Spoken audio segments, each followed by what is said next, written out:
ప్రభునందు ప్రియమైన దేవుని బిడ్డలకు ప్రభు అయిన యేసుక్రీస్తు పేరిట ప్రైజ్ ది లార్డ్ తెలియచేస్తూ ఉన్నాను.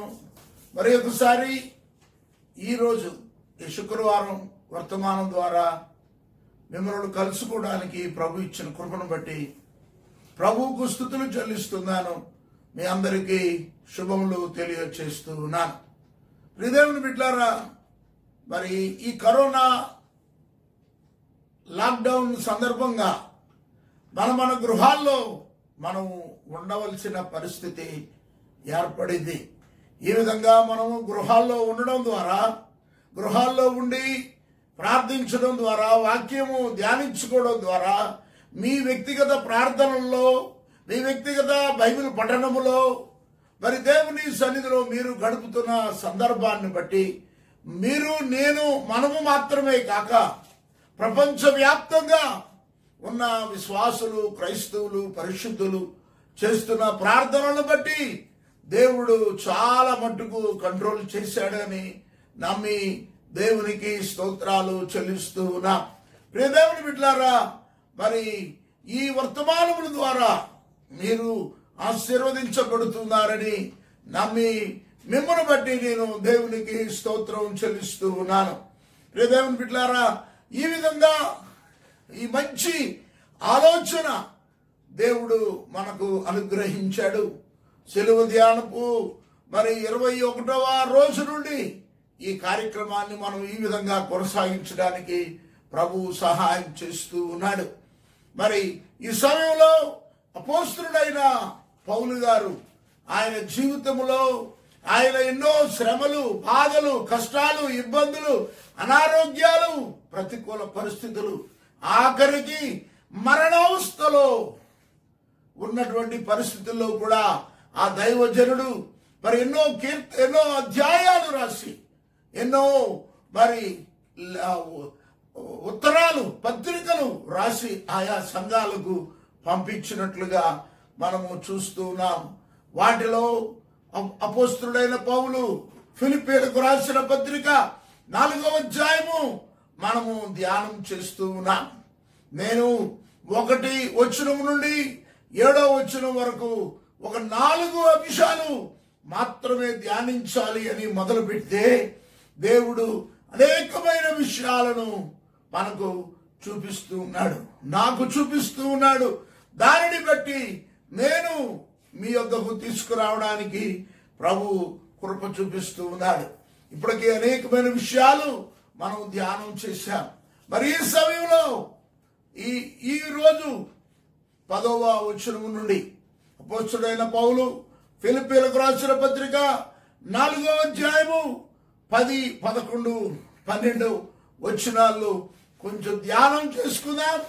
ఆ తర్వాత అన్ని ఏవేవి మనం ధ్యానం చేశామో ఒకసారి వాటిని కూడా స్మరించుకుందాం. మొదటిగా 10వ వచనము చదువుకుందాం.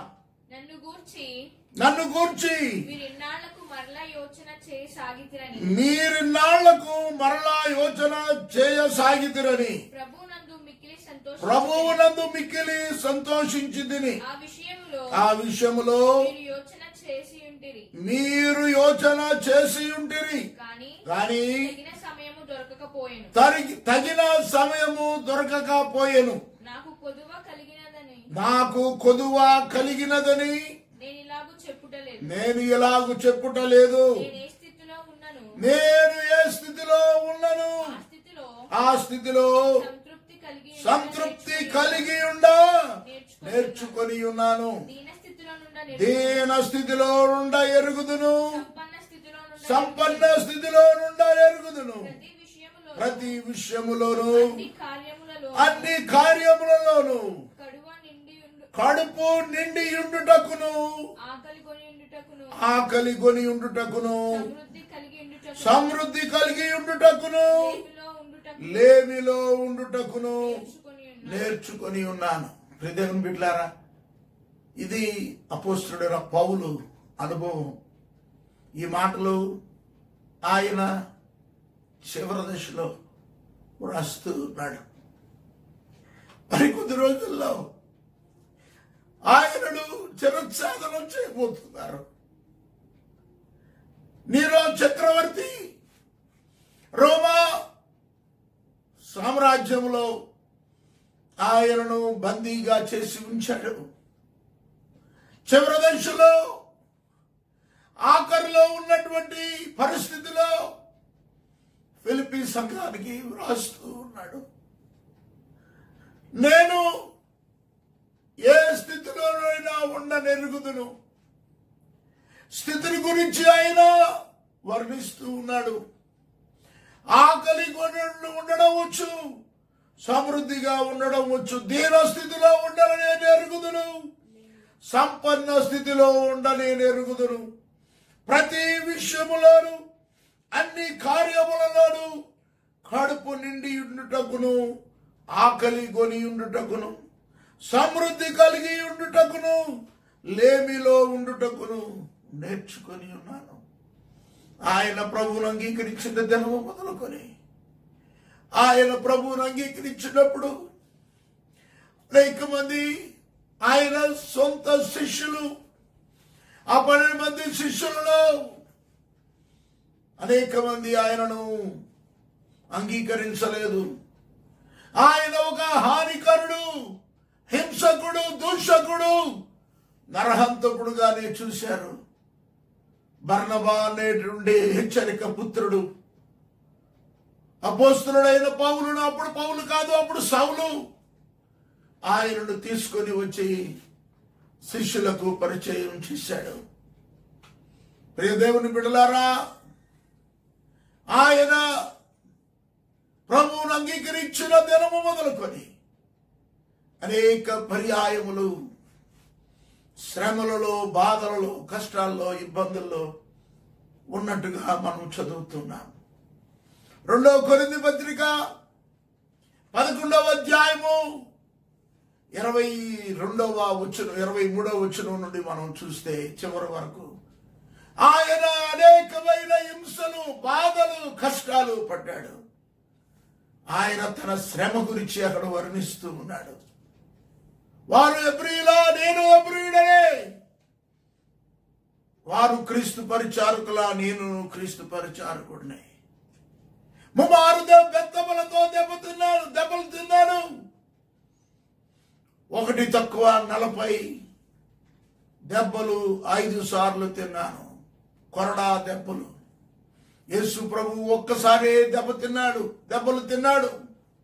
అపోస్తలుడైన పౌలు 195 కొరడా దెబ్బలు తిన్నాడు. ఆయన శరీరం హోనం అయిపోయింది, గుల్ల అయిపోయింది, ఏమీ లేదు. ఇంకా చివరి దశలో ఆయన తన స్థితిని చెప్తూ ఉన్నాడు. నన్ను గూర్చి మీరిన్నాళ్లకు మరలా యోచన చేయసాగిదురని ప్రభునందు మిక్కిలి సంతోషించి తిని. పౌలు గారు ఉన్న స్థితిలో ఫిలిప్పీ సంఘం సహాయపడాలన్నటువంటి ఆశ వారికి కలిగింది. వారు పౌలుకు సహాయపడాలి, ఆయన కష్ట సమయంలో ఆయనకు అండగా నిలవాలి అని వారు ఎంతగానో ప్రయత్నాలు చేస్తున్నారు. ప్రియ దేవుని బిడ్డలారా, దానిని గురించి పౌలు భక్తుడు వ్రాస్తూ అంటున్నాడు, నాకు తెలుసు మీ స్థితి. మీరు నా గురించి కష్టకాలములో నాకు సహాయపడాలి అని నేను విని మిక్కిలి సంతోషించి తిని. ఈ విషయంలో మీరు యోచన చేసి ఉంటుంది కానీ తగిన సమయం దొరకకపోయాను. నేను ఇక చివరికి వచ్చేసాను. మీకు సరి అయిన సమయం దొరకలేదు. కానీ మీకు కలిగిన మంచి మనసును బట్టి నేను సంతోషిస్తున్నాను. ప్రియ దేవుని బిడ్డలారా, పౌలు భక్తుడు తర్వాత వెంటనే దానికి సరి అయిన జవాబిస్తున్నాడు. నాకు కొదువ కలిగినందున నేను ఎలాగో చెప్పుటలేదు. నేను ఏ స్థితిలో ఉన్నను ఆ స్థితిలో సంతృప్తి కలిగి ఉండుట నేర్చుకున్నాను. ప్రియ దేవుని బిడ్డలారా, అపోస్తలుడైన పౌలు తన స్థితిని తాను ఎరిగి ఉన్నాడు. మన ప్రియ సంఘ బిడ్డలారా, మీరు మీకు కలిగి ఉన్న స్థితిని మీరు ఎరిగి ఉన్నారు. నేను అనేక మందితో సంఘ బిడ్డలతో ఫోనుల్లో మాట్లాడుతున్నప్పుడు వారి పరిస్థితులు చెప్తూ ఉన్నారు. ఎందుకంటే చాలా మందికి పనులు లేక, వ్యాపారాలు లేక చాలా ఇబ్బందులు పడుతూ ఉన్నారు, కష్టాలు పడుతూ ఉన్నారు. ఆర్థిక పరిస్థితులు వారి మీదకు తలకు మించిన భారంగా ఉన్నాయి. కరెంటు బిల్లు కట్టుకోలేకపోతున్నారు, కొంతమంది అద్దెలు కట్టుకోలేకపోతున్నారు, వ్యాపారాలు లేవు. ఎందుకంటే ప్రజల వద్ద డబ్బులు లేవు, ఎందుకంటే ప్రజలకు పనులు లేవు. టీవీల్లో చూసినప్పుడు, వార్తల్లో వింటున్నప్పుడు కళ్ళల్లో నీళ్ళు వస్తున్నాయి. అనేక మంది వలస కూలీలు వందలాది వేలాది మైళ్ళు నడిచి ఈ భయంకరమైన ఎండల్లో వారి స్వగృహాలకు, స్వగ్రామాలకు ప్రయాణమై వెళ్తూ ఉన్నారు. వారిని చూస్తూ ఉంటే వారికంటే మనము నయము, మనము క్షేమస్థితిలో ఉన్నాము అని మనం తృప్తి పొందాలి అని దేవుని వాక్యం చెబుతుంది. వారికి త్రాగడానికి దారిలో మంచినీళ్ళు కూడా లేవు. నేను చూశాను ఒక వార్తల్లో, మార్గంలో ఏదో చెరువు, మురికి కాలువ చెరువు ఉంటే, మురికి నీళ్ళ చెరువు, మురికి కాలువ ఉంటే అందులో నీళ్లు దోసిల్లో పట్టుకొని తాగుతున్నారు. మనం అంత దుస్థితిలో లేము కదా, అంత దీనస్థితిలో మనము లేము. మన గృహాల్లో మనం ఉన్నాం, మనము కలిగింది మనము తింటూ ఉన్నాం. దేవుని బిడ్డలారా, ఈ కరోనా వ్యాధి వచ్చి యావత్ ప్రపంచాన్ని అతలాకుతలం చేసేసింది. ఒక కీర్తన ఉంది, ఒక దైవజనుడు రాసిన కీర్తన. అదే అదే ఆ రోజు యేసయ్య ఉగ్రత రోజు.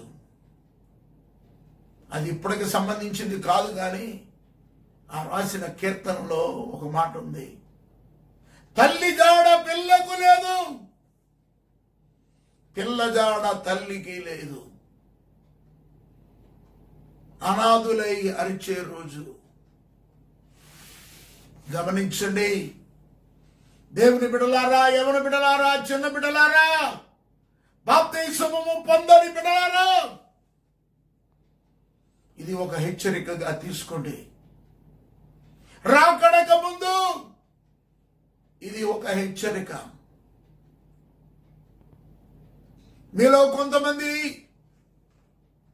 వచ్చి లేక ఫోన్ చేసి అడుగుతున్నారు, శ్రమలలో సంఘం ఉంటుందా, ఎత్తబడుతుందా? నేను ఎప్పుడు చెప్తా ఉంటాను, రోమాపత్రిక 8వ అధ్యాయం 1వ వచనంలో, క్రీస్తు యేసునందున్న వారికి ఏ శిక్షా విధి లేదు.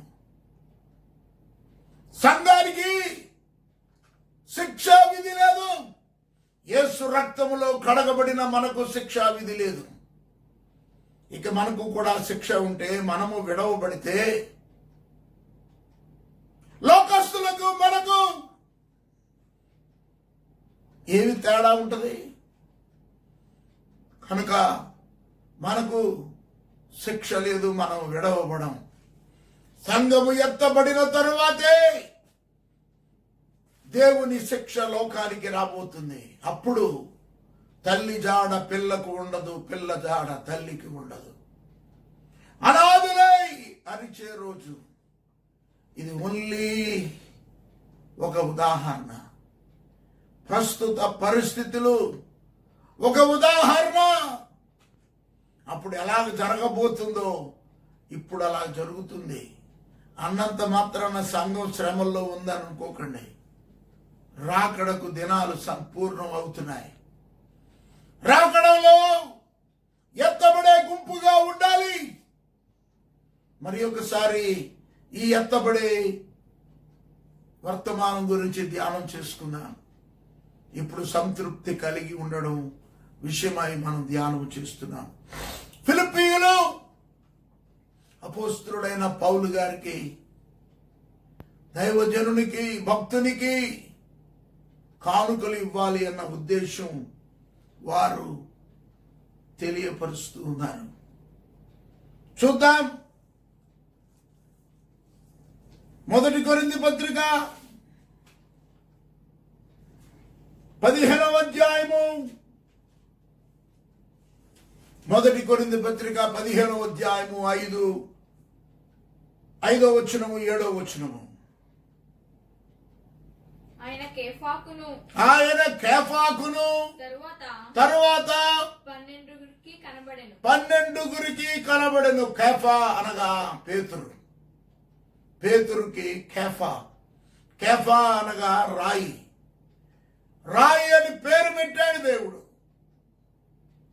చదువుమా. తరువాత ఆయన యాకోబునకును అటు తరువాత అపోస్తలులందరికీ కనబడెను. 7వ వచనం, 5-7. ఓకే. ఇక్కడ అపోస్తలుడైన పౌలు దైవ దర్శనం గురించి మాట్లాడుతున్నాడు. 8వ వచనం కూడా ఒకసారి చదువుకుందాం. అందరికీ కడపట కాలమందు పుట్టిన నాకు కూడా కనబడేను.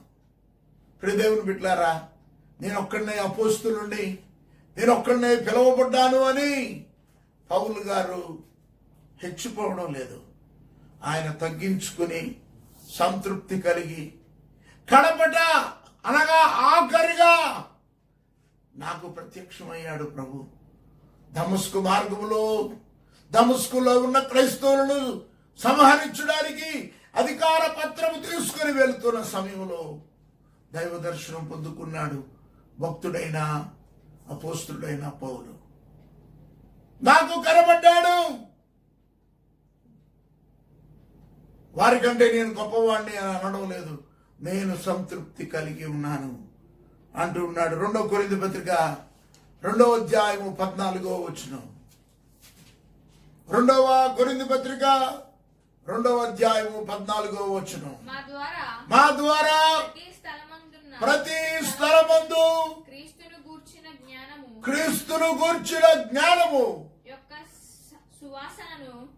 క్రీస్తును గూర్చిన సువాసనను కనుపరచుచు ఆయన యందు మమ్మును ఎల్లప్పుడు విజయోత్సవముతో ఊరేగించుచున్న దేవునికి స్తోత్రము. దేవుని బిడ్డలారా, పౌలు భక్తుడు. ఆయన నేను గొప్పవాడిని, నేను గమాలియేలు పదాల దగ్గర చదువుకున్నాను, నేను అంతటి వాడిని, సనహద్రుని సభలో నేను సభ్యుడను, నేను తార్సువాడను, నేను బెన్యామీనుడను, నేను ఇశ్రాయేలీయుడను అని గర్వించలే. ఆయన ఒకటే అంటున్నాడు, క్రీస్తు యొక్క సువాసనను మేము ప్రచురం చేస్తున్నాం. అంతే. క్రీస్తు యొక్క సువాసనను, క్రీస్తు యొక్క సువార్తను అనేకులకు తెలియపరచవలసిన బాధ్యత నాది. అంతే. అంతటితోనే ఆయన తృప్తి పడ్డట్లుగా మనం చూస్తూ ఉన్నాం. ప్రియ దేవుని బిడ్డలారా, యోహాను రాస్తూ ఉన్నాడు. యోహాను పత్రిక మొదటి యోహాను పత్రిక 5వ అధ్యాయము 4వ వచనం. దేవుని మూలముగా పుట్టిన వారందరూ లోకమును జయించుదురు. లోకమును జయించిన విజయము మన విశ్వాసమే. దేవునికి స్తోత్రం కలుగును గాక. ప్రియ దేవుని బిడ్డలారా, మనము దేవుని బట్టి లోకాన్ని జయించాలి. అదే పౌలు గారి ఉద్దేశం. ఈ కష్టాలు, ఈ శ్రమలు, ఈ బాధలు, మనకు వస్తున్న ఆర్థిక ఒత్తిళ్ళు,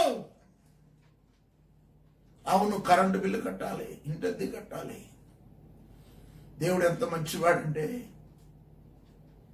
స్కూళ్ళు లేకుండా చేసేసాడు. లేకపోతే పిల్లలకి స్కూల్ ఫీజులు చాలా ఇబ్బందికరంగా ఉంటుంది. తర్వాత కట్టడం అనేది కూడా లేకుండా గవర్నమెంట్ ఆర్డర్ వేశారు, ఇంకా డబ్బులు వసూలు చేయొద్దు అని. గమనించండి, ఇదంతా కూడా ఒకదానికి ఒకటి లింక్ అయి ఉంటుంది. మన పిల్లలు ఫీజులు కట్టకపోతే ఆ స్కూళ్ళల్లో, కాలేజీల్లో పనిచేసే టీచర్లకి, ప్రొఫెసర్లకి, లెక్చరర్స్కి జీతాలు ఉండవు. వాళ్ళకి జీతాలు లేకపోతే వాళ్ళకి ఆహారం ఉండదు. వాళ్ళకి ఆహారం ఉండకపోతే వాళ్ళు ఇబ్బందులు పడతారు. ఏదో ఒక విధంగా ప్రభుత్వం, కేంద్ర ప్రభుత్వం, రాష్ట్ర ప్రభుత్వం ఏదో ఒక విధంగా మన ప్రజలను, ఇబ్బందులో ఉన్న వారిని ఆదుకుంటున్నారు. దేవుని బిడ్డలారా, నేను అనేక పర్యాయాలు ఇప్పటికీ ఈ వర్తమానాల్లో తెలియపరిచాను. ఆకాశ పక్షులు చూడుడి, అవి విత్తవు, కోయవు, కొట్లలో కూర్చుకొనవు, ఆయనను మీ పరలోకపు తండ్రి వాటిని పోషించుచున్నాడు. మీరు వాటి కంటే శ్రేష్ఠులు కారా? అవును, శ్రేష్ఠులమే. మనం శ్రేష్ఠులం. మనం ధైర్యంగా ఉండాలి. మన దేవుని సెలవు లేకుండా తల వెంట్రుకలలో ఒక్కటి కూడా నేలను పడదు. నీ తల వెంట్రుకలు నువ్వు అనుకుంటా ఊడిపోతున్నాయని, తలదూకునేటప్పుడు ఊడిపోతాయి, స్నానం చేసేటప్పుడు ఊడిపోతాయి. అవి ఎందుకో ఊడిపోతున్నాయి కాదు, వాటికి దేవుడు సెలవు పెట్టాడు. ఊడిపోతే కొత్తవి వస్తాయి. దేవుని బిడ్డలారా, దేవుని సెలవు లేనిదే ఏది లోకంలో జరగదు. మా చిన్నప్పుడు కీర్తన ఉండేది, దేవుని సెలవు లేనిదే ఏది జరగదని నాకు తెలుసు అని ఆ కీర్తనాకారుడు పాడుతున్నాడు. నా జీవితంలో ప్రతి దినము, ప్రతి క్షణము మేలు కొరకే కదా కలిగే, మేలు కొరకే కదా. అవును ప్రియ దేవుని బిడ్డలారా, ఇది కూడా మన మేలు కొరకే. మనం ఆయన రాకడ కొరకు సిద్ధపడాలని ఒక చిన్న పరీక్ష ప్రభు మనకు పెడుతున్నాడు. ఈ లోకము శాశ్వతము కాదని తెలిసి సిలువను మోసుకొని ముందుకు సాగిపోవాలని దేవుడు కోరుతున్నాడు. నేను ఒక కీర్తన రాశాను, అందులో ఒక చరణం ఉంటుంది, ఈ లోకం శాశ్వతం కాదని తెలిసి నీ నడుమును కట్టుకొని, ఈ సిలువను మోసుకొని, ఈ శ్రమలు తట్టుకొని ముందుకు సాగిపోవాలి. ఆయన కృప మనకు ఎల్లప్పుడూ ఉంటుంది అని అర్థమిచ్చేటటువంటి ఆ కీర్తన. దేవుని బిడ్డలారా, ఈ శ్రమలలో, బాధలలో, కష్టాలలో కృంగిపోవద్దు. అవును, ఎంత గాలి, ఎంత చెట్టుకి అంతే గాలి. నీ శ్రమలు మీకు, నా శ్రమలు నాకు ఉన్నాయి, నా కష్టాలు నాకు ఉన్నాయి. ఈరోజు ఉదయం ఒక సహోదరుడు ఫోన్ చేసి ఆయన బాధ ఆయన చెప్పుకుంటున్నాడు. అవును బిడ్డలారా, రోజు కూలీకి పనిచేసేవారు ఆటోలు నడిపేవారు, చిన్న చిన్న వ్యాపారాలు చేసుకునేవారు. ఉదయాలప్పుడు టిఫిన్ అమ్మేవాళ్ళు ఎన్ని ఇబ్బందులు పడుతున్నారు. ప్రియ దేవుని బిడ్డలారా, వారికంటే మనము శ్రేష్ఠులు. మనం దేవుని నమ్మాము. దేవుడు మనల్ని కాపాడి పోషిస్తూ ఉన్నాడు కనుక మనము ధైర్యంగా ఉండాలి అని ప్రభువుని బట్టి తెలియచేస్తూ ఉన్నాను. అపోస్తలుడైన పౌలు తన ప్రియ కుమారుడైన తిమోతికి రాస్తూ 6వ అధ్యాయము 6వ వచనంలో ఏమి రాస్తున్నాడో చూడండి. అపోస్తలుడైన పౌలు తిమోతికి రాస్తున్నటువంటి పత్రిక 6వ అధ్యాయము 1 తిమోతికి రాసిన మొదటి పత్రిక 6వ అధ్యాయము 6వ వచనము. సంతుష్టి సహితమైన దైవ భక్తి గొప్ప లాభ సాధనమై ఉన్నది. సంతుష్టి సహితమైన దైవ భక్తి, మనం కలిగి ఉన్న దాంతో మనం తృప్తి పడాలి అని అర్థం. గొప్ప లాభ సాధనమై ఉన్నది. ఎఫెసులోని తప్పుడు బోధకులు ఆస్తులు సంపాదించడానికి దైవ భక్తిని పైన అభ్యసించారు. వారు దురాశల చేత ఎడవబడి తమ ధనాభివృద్ధి, తమ బోధలను దేవుని అంగీకరించినందుకు కలిగిన ఫలితమని బోధించారు. అందుకనే పౌలు గారు అంటున్నాడు, దైవ భక్తి, యథార్థమైన భక్తి అది గొప్ప లాభ సాధనం. వాటితో తృప్తి పొంది ఉండాలి. కల్పిత బోధలు ఎవరి మట్టుకు వారే. ఇప్పుడు కొత్తగా బోధ వచ్చింది. ఇంతకు ముందు విదేశాల్లో ఉండేది, మన దేశంలో కూడా వచ్చింది. Prosperity preaching, prosperity teaching. అంటే నువ్వు దేవుడికి ఇవ్వు, దేవుడు నీకు ఇస్తాడు. నీకు కారు కావాలా, నీకు పాత కారు ఉందా, పాత కారు పోయి కొత్త కారు రావాలంటే దేవుడికి ఇవ్వు, దేవుడు నీకు కొత్త కారు ఇస్తాడు. అది ఎక్కడ బైబిల్లో లేదు అలా. అభివృద్ధికి సంబంధించిన బోధలు, ఆస్తి సంపాదనకు సంబంధించిన బోధలే ఎక్కువైపోయినాయి. దైవ భక్తి ఎక్కడా కనబడడం లేదు. పౌలు గారు సుమారు 2020 సంవత్సరాల క్రితం ఈ వాక్యం రాయించి పెట్టాడు దేవుడు అపోస్తలుడైన పౌలు ద్వారా. వాటితో తృప్తి పొందుదాం. విశ్వాసులు అన్నము, వస్త్రము, నీడ వంటి కనీస అవసరతలు తీరడంతో తృప్తి పొందాలి.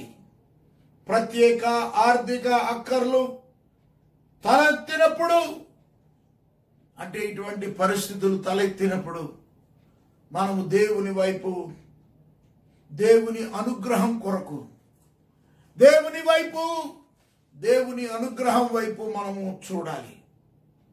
కీర్తనలు 50వ సంకీర్తన 15వ వచనంలో కీర్తనకారుడు రాస్తూ ఉన్నాడు, ఆపత్కాలమున నీవు నన్ను గూర్చి మొరపెట్టుము, నేను నిన్ను విడిపించదను, నీవు నన్ను మహిమపరచదవు. ఆపత్కాలము, కష్టకాలం. దేవుని బిడ్డారా, నేనేదో యూట్యూబ్లో మాట్లాడుతున్నానని నాకు మీ గురించి బాధ్యత లేదు అని అనుకోకండి. మీ గురించి బాధ్యత ఉంది కనుకనే, మీ గురించినటువంటి బాధ ఉంది కనుకనే, మీ గురించినటువంటి దుఃఖం ఉంది కనుకనే ప్రియ దేవుని బిడ్డలారా, మీ గురించి కన్నీటితో ప్రార్థన చేస్తూ భారభరితంగా ఈ మాటలు చెప్తూ ఉన్నాను. ఆపత్కాలంలో దేవునికి మొరపెడదాం. మీరు గాని నేను గాని, నా అవసరతలు నాకున్నాయి, మీ అవసరతలు మీకున్నాయి. నేను మిమ్మల్ని చులకనగా చూడకూడదు, మీరు నన్ను చులకనగా చూడకూడదు. అవును, మనకు ఆపత్కాలం సంభవించింది. ఆపద సంభవించింది. ఈ ఆపద సమయంలో దేవునికి మొరపెట్టాలి.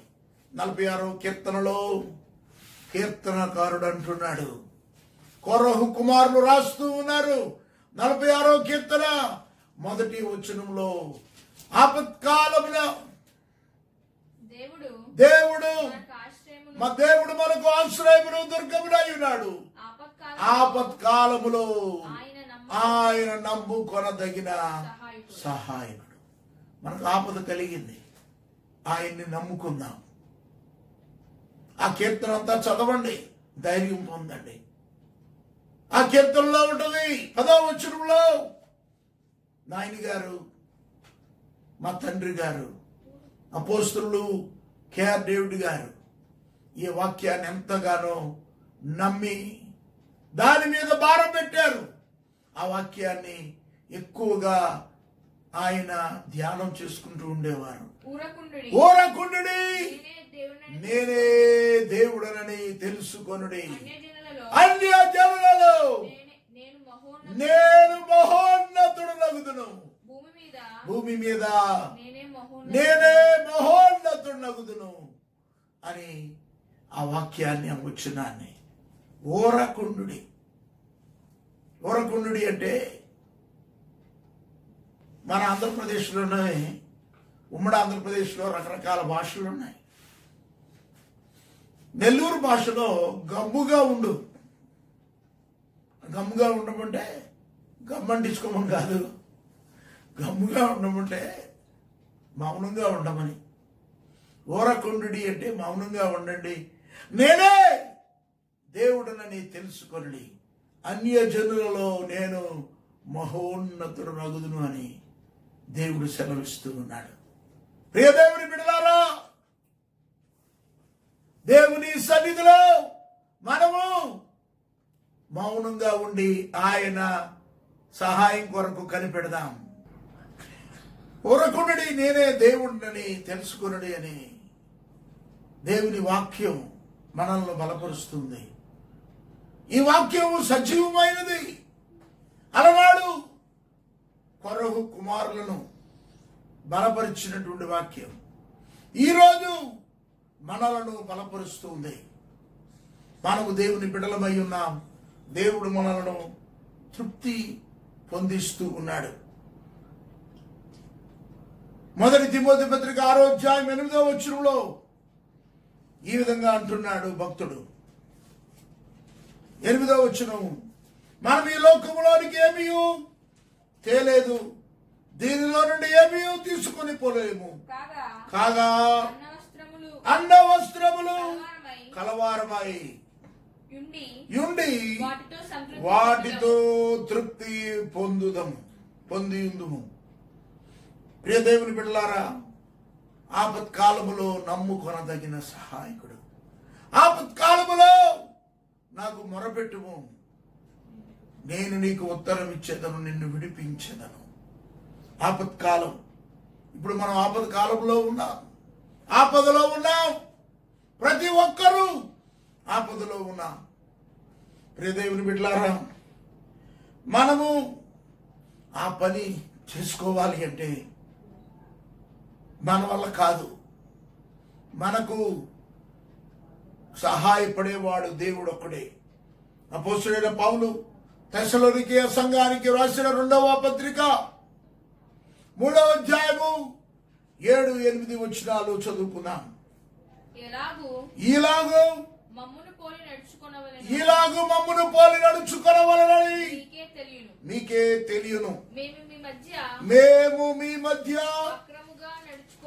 అక్రమముగా నడుచుకొనలేదు, ఎవరి యొద్దను ఉచితముగా ఆహారము భుజించలేదు. మేము మీలో ఎవనికి భారముగా ఉండలేదు. ప్రయాసముతోను కష్టముతోను రాత్రింబవళ్ళు పని చేయుచు జీవనమును చేసితిమి. 9వ వచనం కూడా చదువుదాం. మీరు మమ్మును పోలి నడుచుకొనవలెనని మమ్మును మేము మాదిరిగా కనపరుచుకొనుటకే ఇలాగు చేసితిమి గాని మాకు అధికారము లేదని చేయలేదు. 10వ వచనంలో చాలా ప్రాముఖ్యమైన మాట ఉంది. మరియు మేము మీ యొద్ద ఉన్నప్పుడు ఎవడైనాడు పని చేయనల్లని ఎడల వాడు భోజనము చేయకూడదని మీకు ఆజ్ఞాపించితిని కదా. ప్రియదేవుని బిడ్డలారా, మీరు పని చేస్తున్నారు కానీ మీకు ఆహారము కష్టమవుతుంది. తప్పదు, దేవుడు మీ పక్షాన ఉంటాడు. దేవుడు మనలను పోషించే దేవుడు. దేవుని బిడ్డలారా, మనకు కలిగిన దాంట్లో మనం ఎప్పుడైతే సంతృప్తి కలిగి ఉంటామో అప్పుడు దేవుడు తన సహాయం మనకు అనుగ్రహిస్తాడు. 2వ కొరింథీ పత్రిక 8వ అధ్యాయము 2-3 వచనాలు చదువుకుందాం. 2వ కొరింథీ పత్రిక 8వ అధ్యాయము 2-3 వచనాలు, అలాగే 9వ అధ్యాయము 6-7 వచనాలు చదువుకుందాం. 2వ కొరింథీ పత్రిక 8వ అధ్యాయము 2వ వచనం. ఎలాగనగా వారు బహుశ్రమ వలన పరీక్షింపబడగా అత్యధికముగా సంతోషించిరి, మరియు వారు నిరుపేదలైనను వారి దాతృత్వము బహుగా విస్తరించెను. 3వ వచనము. కృప విషయములోను పరిశుద్ధుల కొరకైన పరిచర్యలో పాలు పొందు విషయములోను మనపూర్వకముగా మిమ్మును వేడుకొనుచు వారు తమ సామర్థ్యము కొలదియే గాక సామర్థ్యము కంటే ఎక్కువగాను తమంతట తామే ఇచ్చురని మీకు సాక్ష్యం ఇచ్చుచున్నాను. ప్రియదేవుని బిడ్డలారా, మన సంఘ బిడ్డలైన మీరు కూడా అదే పరిస్థితిలో ఉన్నారు. మీరు కష్ట సమయాల్లో, బాధల్లో, ఆర్థిక ఇబ్బందుల్లో ఉన్నా కూడా మీరు దేవునికి ఇచ్చే విషయంలో వెనకాడడం లేదు. దేవుని బిడ్డలారా, నేను ఎవ్వరిని అడగడం లేదు. అమ్మగారు గాని నేను గాని దేవునిని తప్ప ఎవరిని అడగడం లేదు. మీరు దశమ భాగాలు ఇవ్వండి, కానుకలు ఇవ్వండి, అర్పణలు ఇవ్వండి, మేము ఎలాగూ పోషింపబడాలి అని ఎవరిని అడగడం లేదు. మీ అంతటికి మీరే చాలా మంది ఫోన్లు చేసి ఫోన్ పే అట, గూగుల్ పే అట, విశ్వాసులైన మీరు చెప్పే వరకు నాకు తెలియదా ఏంటో. నాకు అప్పటి వరకు ఇష్టం ఉండేది కాదు. ఆన్లైన్ ఏంటి అని చాలా బాధపడేవాడిని, నాకు రాదే అని. విశ్వాసులైన మీరు, యవన బిడ్డలైన మీరు, జ్ఞానము కలిగి తెలివి కలిగినటువంటి మీరు నన్ను అడిగి తెలుసుకొని ఆ ఆన్లైన్ పద్ధతిలో దశమ భాగాలు, కృతజ్ఞత అర్పణలు, కొంతమంది బిడ్డలు స్వయాల్లో వచ్చి మందిరంలో ప్రార్థన చేసుకొని అర్పణలు సమర్పించి వెళుతూ ఉన్నారు. మీ విశ్వాసం చూస్తే చాలా గొప్పది. మిమ్మల్ని బట్టి దేవుణ్ణి స్తుతిస్తూ ఉన్నాను. ఇక్కడ 2వ కొరింథీ పత్రిక 8వ అధ్యాయం 2వ వచనంలో ఉంది. ఎలాగనగా వారు బహు శ్రమ వలన పరీక్షింపబడగా అత్యధికముగా సంతోషించరు. మరియు వారు నిరుపేదలైనను వారి దాతృత్వము బహుగా విస్తరించను. దేవుని బిడ్డలారా, ఈ వాక్యం నేను అనుకుంటాను, ఇది చదువుతుంటే ఎప్పటి కొరకే, ఈ పరిస్థితి కొరకే ఎప్పుడో 2020 సంవత్సరాల క్రితం పరిశుద్ధాత్మ దేవుడు రాయించి పెట్టాడు. నీ కొరకే, నిన్ను ప్రోత్సహించడం కొరకే, నన్ను ప్రోత్సహించడం కొరకే, నా ద్వారా మీరు ప్రోత్సహింపబడడం కొరకు, మీ ద్వారా నేను ప్రోత్సహింపబడడం కొరకు దేవుడు ఈ మాటలు రాసి పెట్టాడు. ఇవి ఇప్పుడు చదువుతుంటే ఇప్పుడే ఎవరో రాసినట్టు అనిపిస్తుంది. కాదు కాదు, పరిశుద్ధాత్మ దేవుడు మన స్థితి ఈ మే నెల 15వ తారీఖు 2020వ సంవత్సరం మన స్థితి ఏంటో ఆయనకు ముందుగా తెలుసు గనక దాన్ని బట్టి ఆయన రాయించి పెట్టాడు. ఇంకా చాలా విషయాలు ఉన్నాయి. వారు తమ సామర్థ్యము కొలదియే గాక సామర్థ్యము కంటే ఎక్కువగాను తామంతట తామే ఇచ్చురని మీకు సాక్ష్యం ఇచ్చుచున్నాను. అలనాడు పౌలు భక్తుడు ఈ సాక్ష్యం ఇస్తున్నాడు. ఈరోజు ఈ దీన సేవకుడనైనా నేను మిమ్మును బట్టి సాక్ష్యం ఇస్తూ ఉన్నాను. దేవుని బిడ్డలారా, ఎంత కష్ట సమయం అయినా కూడా దేవుడు తన మహాకృపను బట్టి మనలను పోషిస్తూ ఉన్నాడు. 9వ అధ్యాయము 2 కొరింథీ పత్రిక 9వ అధ్యాయము చదువుకుందాం. 6వ వచనం. కొంచెముగా విత్తువాడు కొంచెముగా పంట కోయును, సమృద్ధిగా విత్తువాడు సమృద్ధిగా పంట కోయును అని ఈ విషయమై చెప్పవచ్చును. సనుగు కొరకయు బలవంతముగా కాకయు ప్రతివాడును తన హృదయములో నిశ్చయించిన కొనిన ప్రకారము ఇయ్యవలెను. దేవుడు ఉత్సాహముగా ఇచ్చువానిని ప్రేమించును. ఇంకా చదువుదాం. మరియు అన్నిటి యందు ఎల్లప్పుడును మీలో మీరు సర్వ సమృద్ధి గలవారై ఉత్తమమైన ప్రతి కార్యము చేయుటకు దేవుడు మీ ఎడల సమస్త విధములైన కృపను విస్తరింప చేయగలడు. ఇందు విషయమై అతడు వెదజల్లి దరిద్రులకిచ్చెను, అతని నీతి నిరంతరము నిలుచునని వ్రాయబడెను.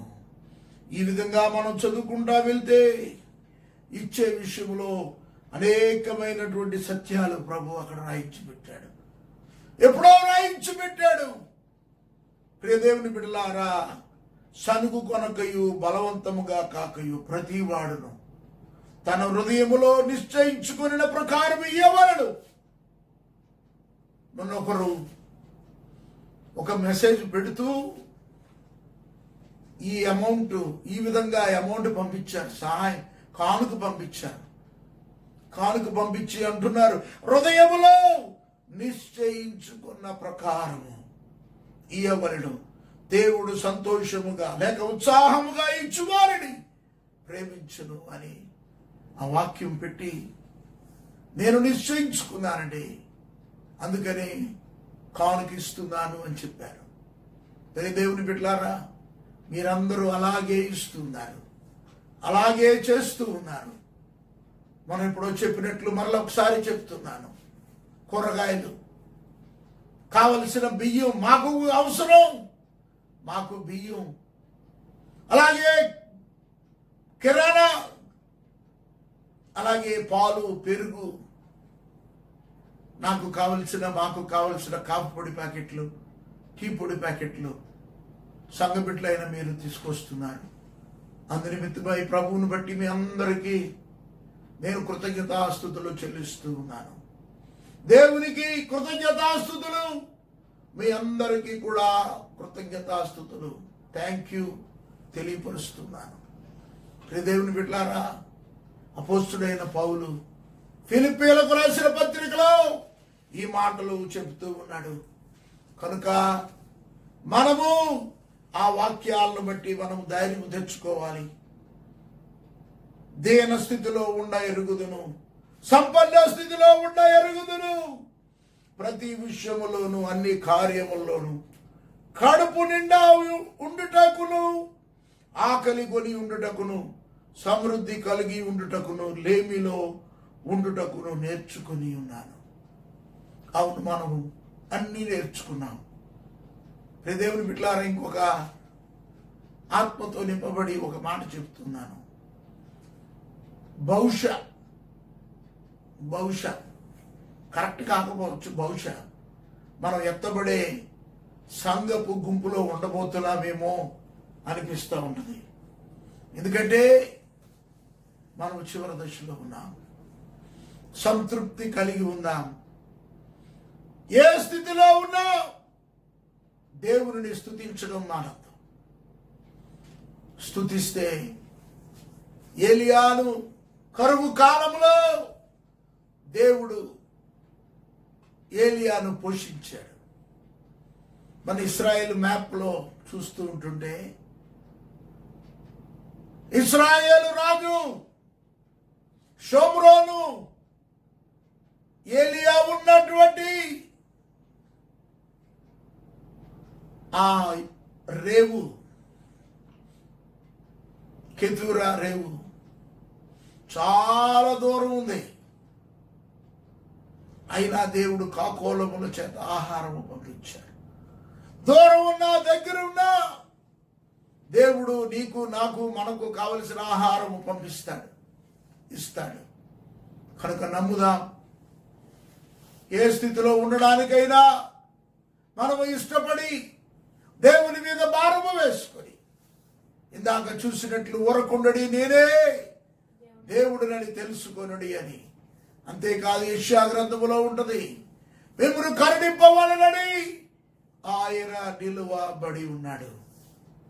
మిమ్మును కరుణింపవలనని ఆయన నిలువబడి ఉన్నాడు. మీ అందు దయ చూపవలనని ఆయన నిలువబడి ఉన్నాడు. దేవుని బిడ్డలారా, ఆయన కరుణ మన మీదకు వస్తుంది. కరోనా మన మీదకు రాదు, ఆయన కరుణ మన మీదకు వస్తుంది. ఆయన కృప, ఆయన ప్రేమ మన ఎడల మనతో మనలో ఉంటూ మనల్ని నడిపించి కాపాడి ఆశీర్వదించును గాక. ఆమేన్. ప్రార్థన చేసుకుందాం. పరిశుద్ధుడా, ప్రేమ కలిగిన తండ్రి, నీ పరిశుద్ధ నామమునకు స్తోత్రాలు వందనాలు చెల్లిస్తున్నాం. ఇదిగో ఈ సమయమందు నీ వాక్యాన్ని ధ్యానించుకోవడానికి మీ కృపనిచ్చారు ప్రభా. ఇదిగో ప్రత్యేకంగా మేమున్న స్థితిలో సంతృప్తి కలిగి ఉండాలని మీరు నాకు మాకు మా అందరితో మీరు మాట్లాడినందుకు నీకు స్తోత్రాలు. కష్టాలు, శ్రమలు, బాధలు, ఇబ్బందులు అందరికీ అన్ని వేళలా ఉండవు నాయన. ఒక రోజు ఉంటుంది, ఒక రోజులో వాటన్నిటిని మీరు తొలగించి మీ కరుణను చూపించి మమ్మల్ని దీవించి నడిపించే దేవుడు అయి ఉన్నారు. కనుక ప్రభువా, మమ్మలను మేము నీ చేతులకు అప్పగిస్తున్నాం.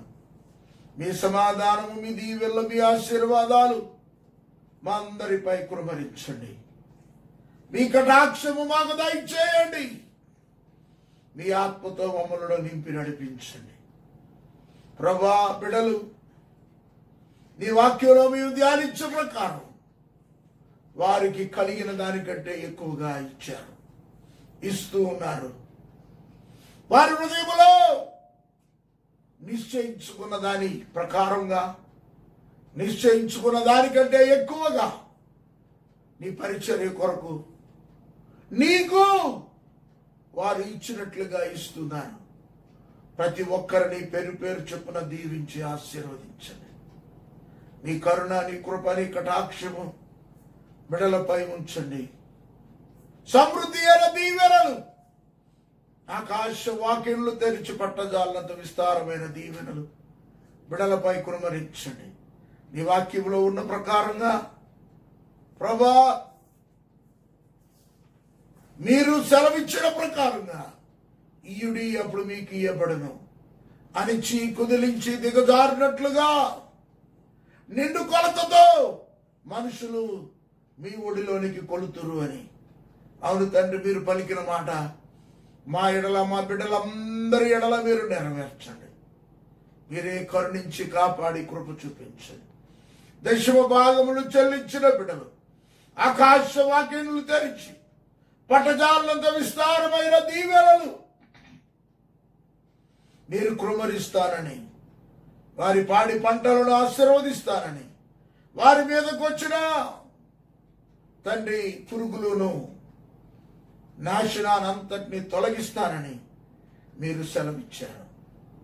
బిడ్డలను దీవించి ఆశీర్వదించి ఆకాశ వాక్యాన్ని తెరిచి పట్టజాలనంత విస్తారమైన దీవెనలు బిడ్డలకు అనుగ్రహించండి. నా మందిరంలో ఆహారం ఉండునట్లు 10వ భాగం అంతా నా మందిరపు నిధిలోనికి రమ్మని చెప్పారు. ఆ విధంగా నీ ఆజ్ఞను నెరవేరుస్తున్న బిడ్డలను దీవించి ఆశీర్వదించు. అనారోగ్యంగా ఉన్న బిడ్డలకు ఆరోగ్యం దయచేయండి. బలహీనులుగా ఉన్న వారికి బలం దయచేయండి. శక్తిని అనుగ్రహించండి తండ్రి. ఇబ్బందుల్లో కరువులో ఉన్న బిడ్డలకు కరువులో ఉండకుండా మీ కరుణ చూపించండి తండ్రి. మీ కటాక్షము, మీ కనికరము, మీ సమాధానము మీరు అనుగ్రహించండి. మీ చేతులకు బిడ్డలను అప్పగిస్తున్నా. మీరే బలపరిచి నడిపించి ఆశీర్వదించి కాపాడవలసిందిగా మీ సన్నిధిలో వేడుకుంటున్నా తండ్రి. మా ప్రియులందరినీ పేరు పేరు చొప్పున దీవించి కాపాడండి. వృద్ధులను కాపాడండి. ఎండ వేడుగు నుండి చిన్న బిడ్డలను, వృద్ధులను, యవనులను, ప్రతి బిడ్డను దీవించి కాపాడండి.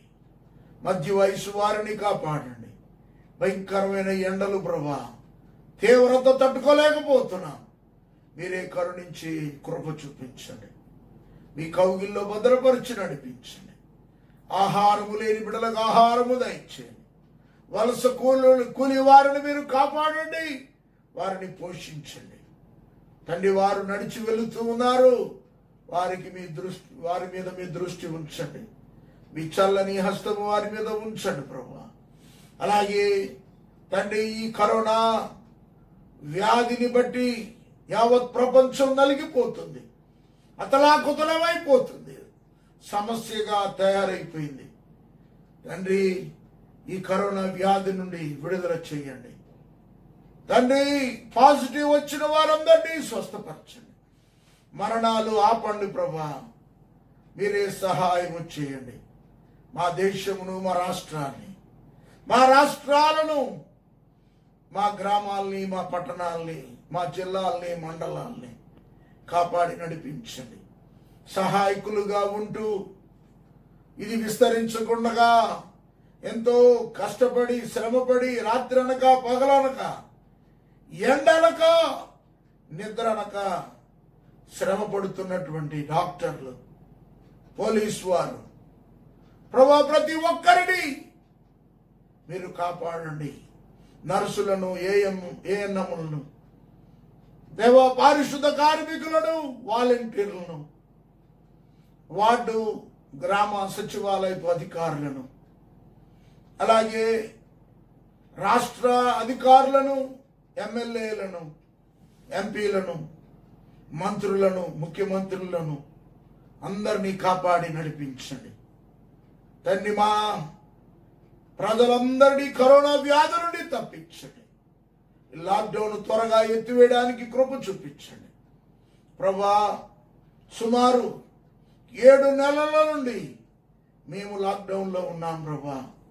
మమ్మల్ని లాక్డౌన్ చేసేసారు. మేము బయటికి వెళ్ళడానికి, లోపలికి ఎవరు రావడానికి లేకుండా మమ్మల్ని బంధించారు ప్రభా.